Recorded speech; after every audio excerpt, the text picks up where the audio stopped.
Hello students, welcome in 10th Home Science online class. I am Dr. Nitish Srivastava, Assistant Teacher of Home Science in Pandit Deen Dayal Upadhyay Government Model Inter College, Chiti, Gautam Buddh Nagar. Students, ये online class आप लोगों के लिए अप्रैल 2020 से start की गई है, क्योंकि आप सभी जानते हैं कि कोरोना वायरस के टाइम पे स्कूल में क्लासेस कॉलेज में नहीं चल पा रही हैं, इसके लिए हम लोग जो है ऑनलाइन क्लासेस ले रहे हैं। तो ये लेक्चर मेरे द्वारा ही बनाया गया है और रिकॉर्ड किया गया है, जिसमें आपको मैं फर्स्ट चैप्टर शिक्षिका द्वारा प्रतिदर्श बजट का प्रदर्शन पढ़ाने जा रही हूँ। आप ध्यान से इस वीडियो को देखिएगा और समझिएगा। स्टूडेंट्स, इसको मैं पॉइंट वाइज आपको पहले चैप्टर्स के इसमें क्या क्या पढ़ाया गया है ये मैं आपको बताने जा रही हूँ।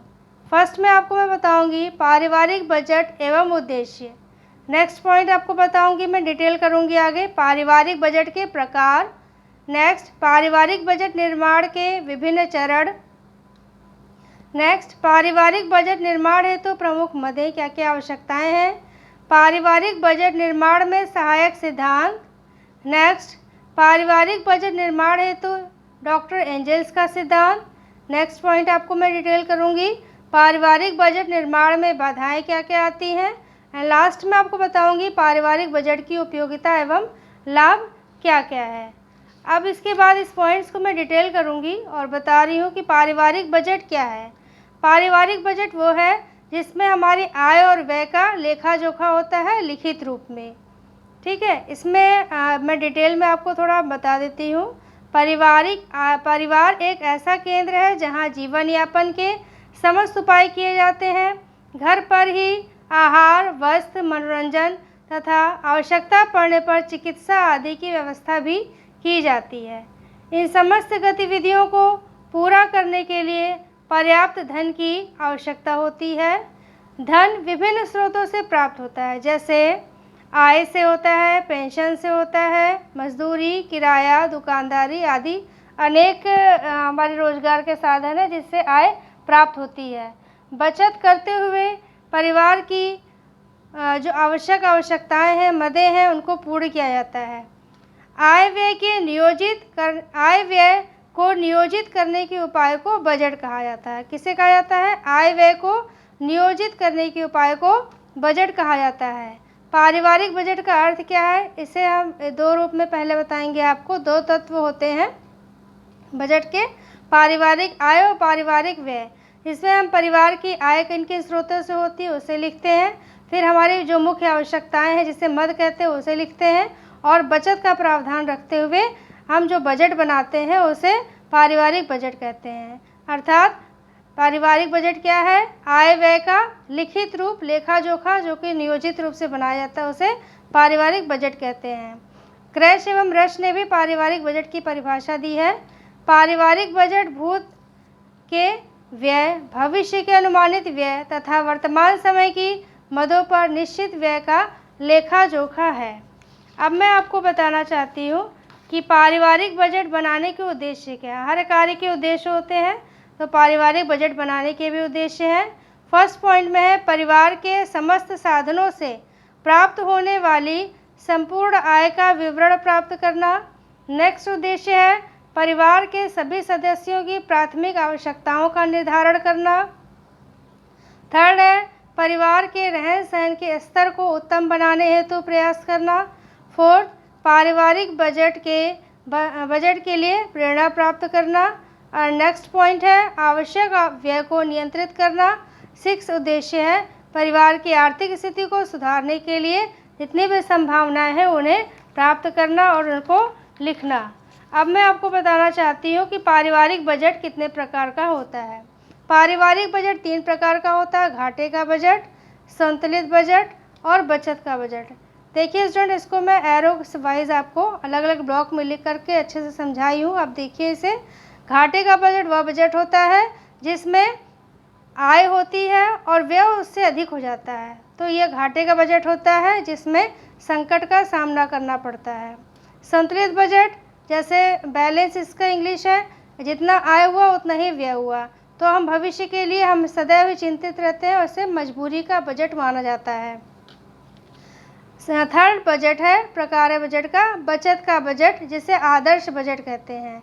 आदर्श बजट क्यों कहते हैं? क्योंकि जितनी हमारी आय है और हम व्यय जो हमारी आवश्यकताएं हैं उसे भी पूरा कर लेते हैं। और बजट आदर्श इसलिए क्योंकि इसमें हम बचत का प्रावधान रखते हुए अपना बजट बनाते हैं, इसलिए इसे आदर्श बजट कहते हैं।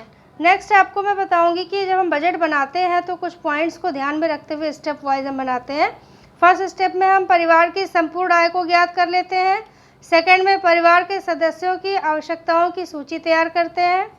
थर्ड में आवश्यकताओं की पूर्ति हेतु व्यय का अनुमान लगाया जाता है, कितना व्यय करना है।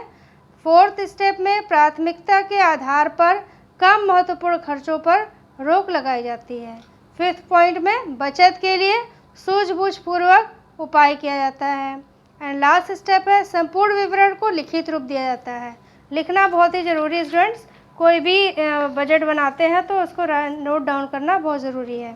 अब मैं आपको बताना चाहती हूँ कि पारिवारिक बजट निर्माण हेतु प्रमुख मदें कौन कौन सी हैं, जिसको मैं चित्र के द्वारा आपको समझा रही हूँ। यहाँ पे आप देखिए, यहाँ पे भोजन है, वस्त्र, मकान, प्रकाश तथा ईंधन, शिक्षा, मकान का किराया, स्वास्थ्य एवं चिकित्सा, अन्य व्यय में मनोरंजन भी हमारे लिए बहुत आवश्यक है। और इन सब आवश्यकताओं के अलावा हमारे बजट में क्या होना चाहिए? बचत का प्रावधान होना चाहिए।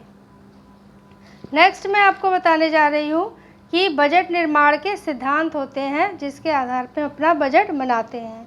तो फर्स्ट पॉइंट में क्या करते हैं, हम परिवार की कुल आय की जानकारी रखते हैं। नेक्स्ट में परिवार के सदस्यों की आवश्यकताओं का निर्धारण। थर्ड पॉइंट पारिवारिक बचत के प्रावधान का सिद्धांत। फोर्थ आकस्मिक आवश्यकताओं की व्यवस्था संबंधी सिद्धांत। एंड फिफ्थ है पारिवारिक भविष्य के नियोजन संबंधी सिद्धांत। इस सिद्धांतों को अपनाते हुए हम बजट बनाते हैं। अब 1857 में डॉक्टर एंजेस ने पारिवारिक बजट का सिद्धांत दिया था, जिन्होंने समाज को 3 वर्गों में विभक्त किया था, निम्न वर्ग, मध्यम वर्ग और उच्च वर्ग। और जो अभी मैंने आपको बताया कि पारिवारिक जो हमारी मदें हैं, व्यय की मदें हैं, उसको उन्होंने इसमें दर्शाया है। और अलग अलग जो है वर्ग के लोग कितना कितना व्यय करते हैं, जिसको इसमें दर्शाया गया है। इसको इन्होंने रेखा चित्र के माध्यम से भी दर्शाया है, जिसको आप देख सकते हैं। अलग अलग जो है उन्होंने मत लिखी हुई है और अलग अलग सामाजिक वर्ग में 3 वर्गों में विभक्त किया है। और पारिवारिक बजट को उन्होंने इस तरह से भी दर्शाया है, इस तरह से प्रारूप दिया हुआ है, आप यहाँ पे देख सकते हैं। और यहाँ मैं बताना चाहती हूँ कि यह जो बजट का उन्होंने प्रारूप बनाया 1857 की स्थिति को देखते हुए, उस समय क्या आय रही होगी, क्या उसमें उनको जो है जो रिसर्च उन्होंने किया है उसके आधार पे उन्होंने बनाया। उच्च वर्ग को उन्होंने डॉक्टर की श्रेणी में रखा है, डॉक्टर को उच्च श्रेणी के वर्ग में रखा है, अध्यापक को मध्यम में और श्रमिक को निम्न वर्ग में लिखा है। और उस समय जो उनकी आय रही होगी वो इस तरह से उन्होंने दर्शाया है।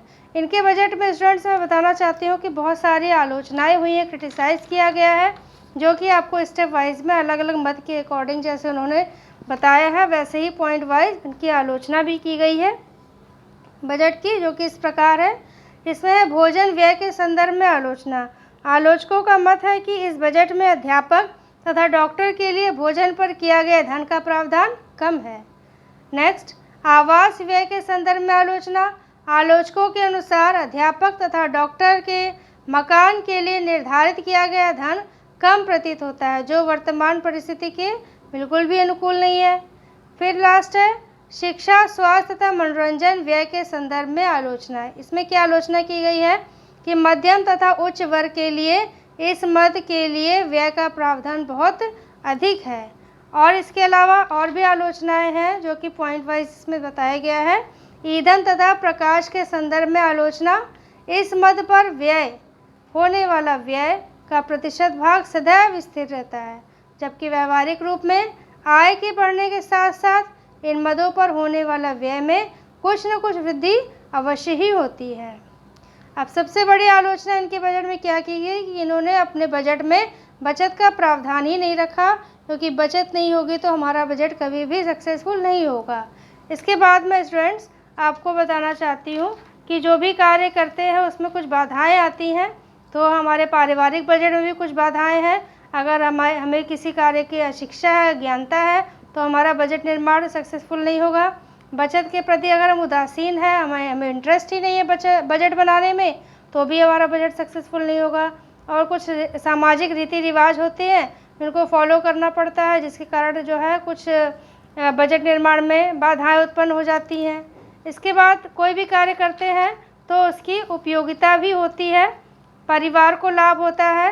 पारिवारिक बजट के बारे में पूरा चैप्टर है आपका, तो इसमें परिवार को किस तरह से उनकी आवश्यकताएं पूरी होती हैं बचत का प्रावधान रखते हुए, वो आप इसमें देख सकते हैं।